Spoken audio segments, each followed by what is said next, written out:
এই তুমি নিজে কি হ্যাঁ লোককে শুধু খারাপ খারাপ বলছো? তুমি একদম কথা বলবে না, তুমি না এই বাড়ির কেউ না, তুমি এখনো নন এন্টিটি। অফিশিয়ালি তুমি এখনো এই বাড়ির কেউ হওনি। এখনো না অফিশিয়াল অধিকারটা আমারই আছে, আমি মানি বা না মানি এখনো তো আমি এই লোকটার স্ত্রী, তাই এখনো অবধি এই বাড়িতে কথা বলার অধিকার আমার আছে। এটা আমাদের পারিবারিক ব্যাপার, এই ব্যাপারে তুমি কথা বলবে না। ও তুমি একটা লোককে আজে বাজে কথা বলবে, হেনস্থা করবে, আর আমি চুপ করে থাকবো? হ্যাঁ চুপ করে থাকবে, চুপ করেই থাকবে। আর যদি চুপ করতে না পারো, তোমাকে কি করে চুপ করানো যায় সেই ব্যবস্থা আমি করব। এই সব সময় তুমি এত কি ভয় দেখাও গো? তুমি কি গুন্ডা নাকি মাস্তান যে সব সময় সবাইকে ভয় দেখিয়ে চুপ করিয়ে রাখার কথা ভাবো? না না, কালচার কালচার, বাড়ির কালচার। তুই বা মুখ লাগাচ্ছিস কেন প্রিয়া? তোর তো এখানে কথা বলার কোনো দরকার নেই। তোর যার সাথে কথা বলার তার সাথে তোর কথা বলা হয়ে গেছে। প্রিয়াঙ্কা, তুমি ওর কথা ধরো না, আমাদের যেটা করার আমরা সেটাই করব। হ্যাঁ তা তো তুমি করবে তাই না? ওকে বউ সাজিয়ে বাড়িতে এনে আসবে, আমার শিমুলের সামনে ঘুরে বেড়াবে, তোর তো লজ্জা শরম নেই, তুই তো ওইসব কাণ্ডই করবি। ও কি কথা পুতুল, আমি কতবার বলেছি তোমাকে এই সমস্ত আজে বাজে কথার কোনো উত্তর দেবে না। চুপ করে থাকো, চুপ করে থাকো। বলবাই তো, আর বেশি করে বলবো। ও আমার কথা বলতে যাচ্ছে। বলতে দাও না, বলতে দাও। অত শোনো কেন, যা বলে বলতে দাও। শোনো পরাগ, তোমাকে আমি একটা কথা বলতে চাই। তুমি যদি এই মেয়েকে বিয়ে করার সিদ্ধান্ত নিয়ে থাকো, তুমি যদি সিদ্ধান্ত নিয়ে থাকো যে এই মেয়েকেই বাড়িতে বউ করে আনবে, তাইলে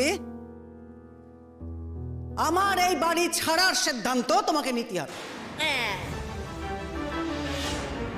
মা, মা তার মানে কি? কঠিন কিছু বলেছে কি? হ্যাঁ, ও কি কথা মানে জিজ্ঞেস করছো যে? আমারই বাড়িতে থাকবে, আবার আমারই অপছন্দের একজনকে সে বউ করে নিয়ে এসে এই বাড়িতেই রাখবে। আমি তা মেনে নেব কেন শুনে? ও আচ্ছা, তোমার অপছন্দের বলে তুমি তাকে মানবে না, আর আমার অপছন্দের মেয়ের সঙ্গে আমাকে সারাটা জীবন কাটিয়ে যেতে হবে, দিনের পর দিন এই মানসিক নির্যাতনটা সহ্য করতে হবে, আমার সমস্ত টাকা পয়সা স্কুইজ করে নিংড়ে নেবে, আর সেগুলো আমাকে মেনে নিতে হবে মুখ বুঝে, তাই না মা? আর যা যা কিছু হচ্ছে সবটাই তোমার জন্য হচ্ছে। কেন বলছি শোনো, যে একটা মেয়ে, একটা ভালো মেয়ে, তাকে বউ করে বাড়িতে নিয়ে এলে তুমি, তারপর তাকে অবহেলা করলে দিনের পর দিন, এখন তাকে বাড়ি ছেড়ে চলে যেতে দিচ্ছ তো? বলে রাখলো, মনে রেখো কথাটা, আমি তোমার মা, তোমার ভালো কিন্তু আমি তোমার চেয়েও বেশি বুঝি, ভালো বুঝি। আজ আমি বলে রাখলো, এই প্রিয়া যদি তোমার জীবনে আসে না, তোমার ওই বিবাহিত জীবন 3 দিনও টিকবে না।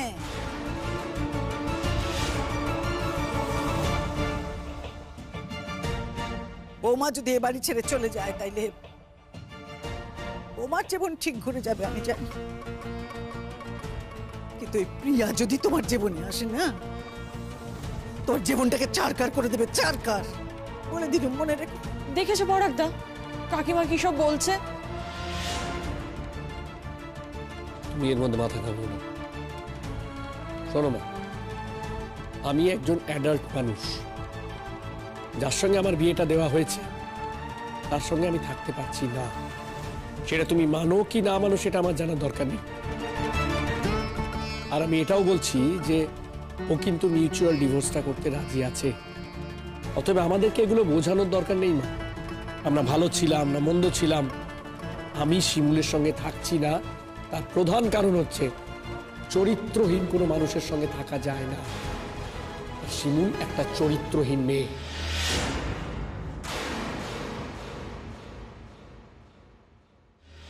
খবরদার, কাউকে চরিত্রহীন বলার আগে না নিজের দিকটা তাকিয়ে দেখো। তুমি কি করছো? হ্যাঁ, আমাকে চরিত্রহীন বলছো? বাড়িতে বউ থাকতে আর একজনকে নিয়ে এসেছো, তাকে বিয়ে করবে বলছো। তবে হ্যাঁ, তুমি চরিত্রহীন হও আর যাই হও, তাতে না আমার কোনো আগ্রহ নেই, সত্যিই কোনো আগ্রহ নেই। তোমার জীবন, তুমি যা খুশি করতে পারো। আমিও চাইলে কিন্তু যা খুশি করতে পারি, কিন্তু আমি করব না।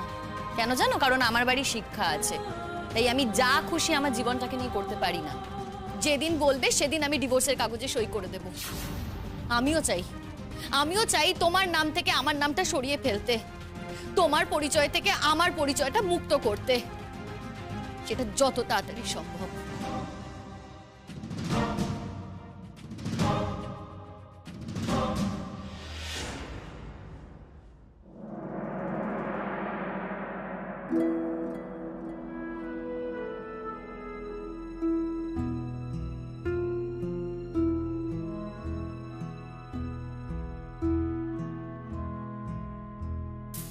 তারপর ও বাড়ির খবর কি?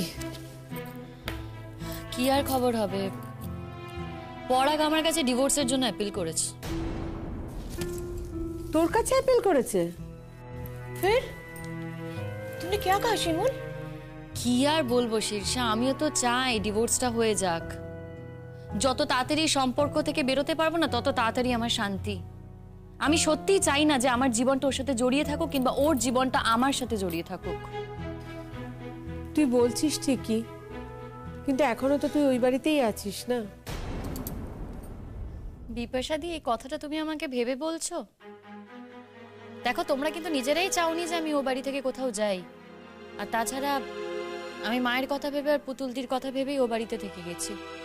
হ্যাঁ, সেটা নিয়ে তো কোনো সংশয় নেই, সেটা নিয়ে আমি কিছু বলছি না। আমি তো তোকে এটাও বলেছিলাম, তুই যখন থাকবি ভাবছিস তাহলে আলাদা কোনো বাড়িতে থাক, কিন্তু ওই একই বাড়িতে থাকবি যেখানে ওর সাথে কোনো সম্পর্কই রাখবি না ভাবছিস। और हाँ इसीलिए तो शतद्रु भी তোমার উপর গুস্সা করে আছে। দেখো, শতদ্রুর রাগ শতদ্রু নিজের কাছেই রাখুক। আমার না সত্যি এতে কিছু করার নেই। আমার জীবনে যা বোঝাপড়া আছে সেগুলো তো আমাকেই দেখতে হবে। কিন্তু শতদ্রুকে তো তুই কথা দিয়েছিলি, বল। হ্যাঁ, কথা দিয়েছিলাম। তারপর ও বাড়ি থেকে বেরোতে পারিনি, আটকে গেছি। কি করব বলো তো? আর যদি ও বাড়ি থেকে বেরোতেই পারতাম, আমি কি করতাম? কোথায় গিয়ে উঠতাম? পিজিতে গিয়ে তো উঠতে হতো। আর আমার কাছে কি আর টাকা পয়সা আছে? আমাকে ধার করে চলতে হতো। শতদ্রু বলেছিল যে শতদ্রুর কাছ থেকে টাকা ধার নিতে, আমি সেটা চাইনি। নিজেরও তো কিছুটা চেষ্টা করতে হবে বিপাশাদি। একবার চেষ্টা করে দেখবো না বলো তো? আর শতদ্রু যদি আমায় সত্যি ভালোবাসে, এতদিন তো আমার জন্য অপেক্ষা করেছে, ভবিষ্যতে একটু অপেক্ষা করবে। আর যদি অপেক্ষা করতে না পারে, যদি ভালোবাসার মেয়াদ অল্প দিন হয়, করবে না। আর কি করবো বলো? তুই না শতদ্রুর উপর বড্ড বেশি চাপ সৃষ্টি করিস শিমুল। আমি তোকে থাকতে বলিনি বিপাশাদি। ও যে আছে, আমি কি ওকে একবারও বলেছি থাকতে? पर ये क्या बात हुई शिमूल? শতদ্রু खुद से আছে বলে তুমি তো ওকে টেকেন ফর গ্রান্টেড করতে পারো না, है ना? দেখো, এটা কিন্তু নয় যে আমার ডিভোর্স হয়ে যাচ্ছে মানে আমি আবার বিয়ের কথা ভাববো। সত্যি কথা বলতে কি, আমার যে এক্সপিরিয়েন্স হয়েছে, আমি আর বিয়ের কথা ভাবতে পারছি না গো। এই জীবনে ওটার আমি চাই না। এটা আবার কেমন কথা হলো? একটা বিয়েতে তোর ব্যাড এক্সপিরিয়েন্স হয়েছে, তার মানে কি এই যে শতদ্রুর সঙ্গে বিয়ের পরেও একটা ব্যাড এক্সপিরিয়েন্স হবে? আর শতদ্রুকে কি তুই চিনিস না নাকি? দেখো, চিনি বা না চিনি, তবুও অন্যরকম কমপ্লিকেশন তো তৈরি হতেই পারে বলো। সবাই ওকে বলবে যে একটা বিবাহিত মেয়ে আমি, তাকে আবার ও বিয়ে করছে, আমি একটা সংসার ভেঙে ওর কাছে এসেছি, এসব কথা তোকে শুনতেই হবে। আর একটা সময় পর কি হবে বলো তো? এগুলো শুনতে শুনতে ওর আমার ওপর একটা ইরিটেশন তৈরি হবে। কি মুশকিল। আচ্ছা শিমুল, তুই যদি সবসময় এভাবে ভাবতে থাকিস তাহলে তো আগামী দিনে কিছু করে উঠতে পারবি না, বল। अरे देखो ना कितना टाइम হয়ে গেছে, अभी तक तो वो लड़कियां नहीं आई। বললাম জলদি এসে গেছি। এসছে, কি দেরি করলো। চল চল চল, সব চল। কি হলো পুতুল দে, এত দেরি হলো কেন? এই, তোমায় বললাম না তুমি আমার সঙ্গে চলে এসো, এলে না কেন গো? আমার আজকে একটুখানি তুতুলের সাথে আসতে ইচ্ছে করছিল। তো কি হয়েছে? তো আমার বড় অসুবিধা হয়ে গেছে নাকি আমি তুতুলের সাথে এসেছি বলে? তুতুল তাড়াতাড়ি আসতে পারতো না? রিহার্সালটা শুরু হয়ে যেত। সুরিতা দিদি তো বলেছিল কি জলদি জলদি আসবে, पता नहीं কি হলো। সুচরিতাদি কি করে আসবে? মনে হয় পারবে না আজকে আসতে। অসুখ চলছে না, পারে কখনো? হ্যাঁ, অসুচ চলছে, অসুচ আছে। অসুচ তো মনে বলো, অসুচ মানবে না সে কথা আমি একবারও বলছি না, কিন্তু নিজেরও তো কাজ করতে হবে। সুচরিতা দিদির এই সুযোগটা তো হারালে চলবে না। আজকে দেখো না সুচরিতাদির বাড়িতে কি হচ্ছে, ওকে ওই বাড়িতে রাখবে কিনা তারই কোনো ঠিক নেই, কখন ও বাড়ি থেকে বের করে দেবে সেটাই তো আমরা বুঝতে পারছি না। সেখানে যদি সুচরিতাদি নিজের পায়ে না দাঁড়ায় কি করে হবে বলো তো? হ্যাঁ সেটাই বলছি, কিন্তু এটাও বুঝতে পারছি যে ওর বাড়ির যা অবস্থা, ও কি করে আসবে বা কি করে সবটা ম্যানেজ করবে, এটা তো ডিফিকাল্ট। সত্যি কথা, এক একটা মেয়ের তোদেরও চাকরি কখন ঝামেলা বাপু, কাজে কি ঝামেলা, সত্যি বাপু বোঝা বড় দায়। মাঝে মাঝে ভাবি বে করবো, আবার এইসব জিনিস দেখে ভাবি যে থাক আর বে করবো না। সত্যি বলছো? না না বাবু, আমি বিয়ে করব। আমার মা বলেছে না যে দিল্লির লাড্ডু যে খায় সেও পস্তায়, যে না খায় সেও পস্তায়। আমি বাবুকে এই পস্তাবো। फिर किसने कहा कि पुतुल दी दिमाग नहीं? पुतुल दी बात करते पारे ना ठीक करे, किसने कहा? ये तो कितनी सुंदर सजा के बात कर लो, है ना? ঠিক আছে বাবু, আমার প্রশংসা অনেক করেছিস, এবার আমাদেরকে একটু রেশা করতে হবে, আমরা রেশা করতে এসেছি না। হ্যাঁ, কিন্তু সুচরিতাদির কি হবে বলো তো, এখনো তো এলো না। ঠিক আছে, আমরা না হয় শুরু করি। হ্যাঁ, সুচরিতা দি আসুক, আমরা শুরু করে দিই, নাহলে দেরি হয়ে যাবে তো। ঠিকই বলেছো গো বিপাশাদি, আমাদের শুরু করতে হবে। নাও তোমাদের এই গানের খাতাগুলো রাখো, আমিও বরঞ্চ নাচের টিমটাকে রেডি করি, বুঝলে তো? আসলে কলকাতায় অনুষ্ঠান তো, আমার খুব টেনশন হচ্ছে। ওখানে কি বলো তো, যদি ভালো করে প্রোগ্রাম না করতে পারি, ওরা আর কোনোদিনও আমাদের অ্যাকসেপ্ট করবে না। আর যদি প্রোগ্রামটা একবার ভালো হয় না, দেখবে আমাদের নাম ছড়াতে সময় লাগবে না। ঠিকই। এই শুরু করো, তা তবে দেরি কি করো না। বলতো, সুচরিতা দি আসছে না তো, এই গানটা যে কি করবো জানি না। আমি শুরু করছি, তারপর যা হবে দেখা যাবে। এই নয়, এই এই চল চল, দেরি করিস না, শুরু কর। এই সবাই চলো, সামনে এগিয়ে এসো। হ্যাঁ চলো।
কি গো সুচরিতা দি, এত দেরি হলো কেন আসতে? এই যে আসতে পেরেছি এই অনেক, তবে বাড়িতে ঢুকতে পারবো কিনা জানি না। কেন ঢুকতে কেন পারবে না? কেন আবার? অশান্তি করছে, বাড়ি থেকে বেরোতে দেবে না বলছে। এই যে আমি নাচ গান করার জন্য আসছি, ওরা মনে করছে আমার কোনো শোক তাপ কিছু নেই বুঝি। এই তুমি বাদ দাও তো, তোমার মনে কি আছে না তুমি জানো খুব ভালো করে। তুমি ইন্দ্রদাকে কতটা ভালোবাসতে সেটা কি তোমার থেকে বেশি আর কারোর পক্ষে জানা সম্ভব? असल में ওরা এক্সকিউজ খুঁজছে, कैसे তোমাকে घर से बाहर করবে। হ্যাঁ এই তোকে যদি বাড়ি থেকে তাই দেয় তখন তো বাড়ি থেকে একদম যাবি না, আমি বলে দিলাম। কেন যাবি তুই বাড়ি থেকে, কেন যাবি? তো বর চলে গেছে, এটা খুবই দুঃখের ব্যাপার। সেটা কোনদিন ফিরে আসবে না কি? তাই বলে তুই কেন বাড়ি থেকে যাবি? আমাকে বল, তুই একদম যাবি না বাড়ি থেকে। আর যে আমাদের শিমুলকে পরাগ বলেছে যে ডিভোর্স দেবে, তাই বলো কি ও আমাদের বাড়ি ছেড়ে চলে গেছে? একদম যায় নেকো, ও যাবেও নেকো। হ্যাঁ, যত বেশি তাই করে তখন দেব একদম আচ্ছা করে। তখন আমি শিখিয়ে দিচ্ছি, যদি তোর বাড়ির লোকেরা তোকে কোনো খারাপ কথা বলে না, তুই শিমুকে টেকে নিয়ে যাবি, ওরা ঠিক তোর সমস্যার সমাধান করবে। আর তুই যদি বলিস তো আমিও যাবো, তখন দেখবি তখন কি হয়। দিয়ে পাতকা আমার মাথা ফাটিয়ে দেবো। পুতুল দি, তুমি চুপ করো না গো। কেন তুমি বলো তো সব ব্যাপারে কথা বলো, বলো না। কি হয়েছে বলো তো? দেখ, এমনি আমার মন মেজাজ ভালো নেই, ভীষণ ডিস্টার্ব হয়ে রয়েছে মেন্টালি। আমি জানি না আমি গান টান গাইতে পারবো কিনা, এসছি এই পর্যন্ত। কেন এসব করছে তুমি বুঝতে পারছো না সুচরিতা দি? তোমাকে ওরা মনের দিক থেকে দুর্বল করে দেওয়ার চেষ্টা করছে, তোমার মন ভেঙে দেওয়ার চেষ্টা করছে, কিন্তু তুমি সেটা হতে দিও না। কেন তুমি এটা হতে দেবে? তুমি ফাইট করবে সুচরিতা দি, তোমাকে তো এই সিচুয়েশনটা থেকে বেরোতে হবে। বলো। একদম ঠিক, আমাদের ফাইট করতে করতে এগোতে হবে। अगर আমরা নিজেদের আইডেন্টিটি বানাতে চাইবো তো আমাদের সামনে কি तरफ দেখতে হবে। পিঠ পিছে কোন কি বলছে ये सब मन में রাখলে চলবে না সুচরিতা দি। শুধু যে কথা বলছে তা তো নয়, মেন্টালি টর্চার করছে। এটা তো নিতে পারছি না, আর কিছু হলেই বাড়ি থেকে বের করে দেবো, বাড়ি থেকে বেরিয়ে যাও, এটা তো লেগেই রয়েছে। আমি বেরোচ্ছি যখন দেওর বলছে যাচ্ছ যাও, তবে বাড়িতে ঢুকতে পারবে না। ওই জন্য তো মেয়েটাকে রেখে এসেছি, যাতে অন্তত ওর জন্য আমাকে ঢুকতে দেয়। বাড়িতে ঢুকতে দেবে না, এটা বলাটা না অত সোজা না। কি গো, ও কোন অধিকারে তোমাকে এই কথাটা বলছে? ঢুকতে দেবে না বললেই হলো। কি করব বলতো? যদি ঢুকতে না দেয় কি করব আমি? আমার কি করার আছে? বাড়ি ভর্তি আত্মীয় স্বজন, সবার সামনে আমাকে নিয়ে এত বাজে বাজে কথা বলছে যে আমার আর মান সম্মান বলে কিছু থাকছে না। সত্যি রে, যদি কোনো অন্য অপশন থাকতো না, আমি এখানে পড়ে থাকতাম না। কোনো উপায় নেই আমার। বুঝতে পারি গো, আমাদের মেয়েদের কি আর সত্যি কোনো উপায় থাকে? থাকে না। আমরা নিজেরাই নিজেদের সবকিছু থেকে বঞ্চিত করি। মন দিয়ে যদি লেখাপড়াটা করতাম তাহলে হয়তো এরকম অবস্থা হতো না। আসলে বাড়ির লোকও তো ছেলে আর মেয়েদের মধ্যে প্রভেদ তৈরি করে, আমাদের সবকিছু থেকে বঞ্চিত করে। তাই তো আমাদের এই অবস্থা। আজকে দেখো না, বাড়ির লোক যদি আমাদেরকে বলতো যে লেখাপড়াটা মন দিয়ে কর, চাকরি কর, বিয়েটা বড় কথা নয়, তাহলে আমরাও নিজেদেরকে সেইভাবে তৈরি করতাম। আমরাও তো সবসময় সবকিছু সুযোগ পাই না, কিন্তু না, আমরা তো নিজেদেরকে সেইভাবে তৈরি করিনি, চাকরির মতো করে নিজেদেরকে তৈরি করি না। আমাদের মাথায় শুধু থাকে বিয়ে করা। বিয়ে করাটাই আমাদের কাছে সব থেকে বড় কথা হয়ে ওঠে। সত্যিই তাই, একদম ঠিক কথা। তুই আমাকে দেখ না শিমুল, আমি কি করলাম?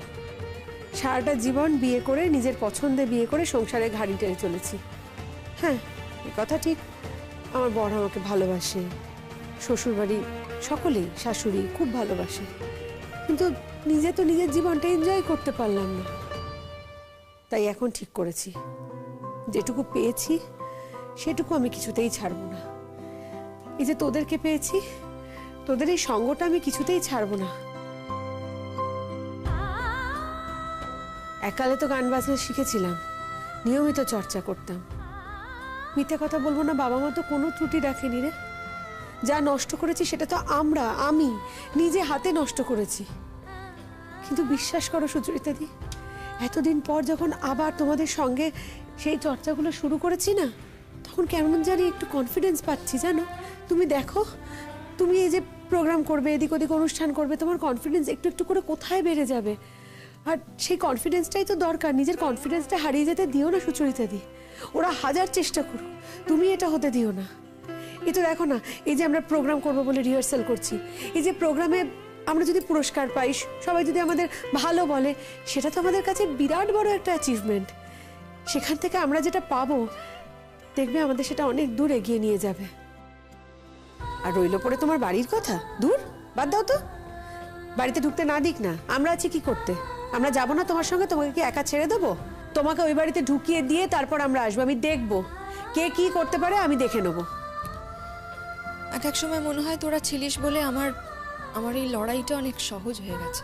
इसीलिए तो हमारे हाथों में हाथ रखते होबे और ये भी ध्यान रखते होबे कि हम लोगों के बीच कोनो डिस्टेंस ना आसुक। বালাই ষাট ডিস্টেন্স হতে যাবে কেন? বাজে কথা যত। তাই না তাই, আবার কত পিসি দেখো কেমন করে কথা বলছে। তার চেয়ে বরং তোরা দলটাকে আর একটু বড় করে, বুঝলি তো? তাহলে দেখবি আমরা কত সুন্দর করে ফাংশন করতে পারবো। সত্যি পুতুলদি মাঝে মাঝে এমন একটা কথা বলে না, একেবারে লাখ কথার এক কথা। সত্যি তাই। ও পুতুল, তোমার কথা যদি এরকম অক্ষরে অক্ষরে আমরা পালন করতে পারতাম না সব মেয়েরা, তাহলে আমাদের জীবনে এত সমস্যা থাকতো না গো। পারি কই বলো? হ্যাঁ, তবে আমরা যদি একজোট হয়ে কিছু একটা করি তাহলে দেখবে আমাদের সমস্ত সমস্যার সমাধান আমরা নিজেরাই করতে পারবো। কোনো বাধার কাছে কিন্তু হার মানলে চলবে না সুচরিতা দি। সমস্ত বাধা পেরিয়ে, সবকিছু পেরিয়ে কিন্তু আমাদের এগিয়ে যেতে হবে, এই কথাটা মাথায় রেখো।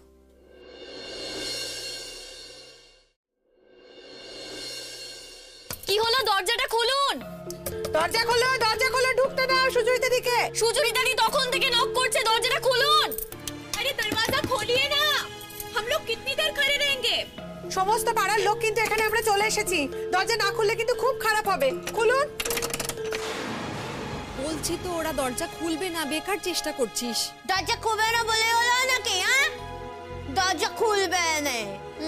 এখন পাড়ার লোকেদের দেন ধক্কা মেরে দরজা খুলে দেবে। পুতুল চুপ করো, এখানে কোনো কথা বলো না, চুপ করে থাকো। खोलिए ना दरवाजा। কি মুসিবত আছে বলো তো? আমরা কিতনি দের এখানে দাঁড়িয়ে থাকবো? কি অসভ্যতা করছে দেখো তো। এই পাড়ার লোকজন জেনে যাচ্ছে, এটা কি ভালো হচ্ছে?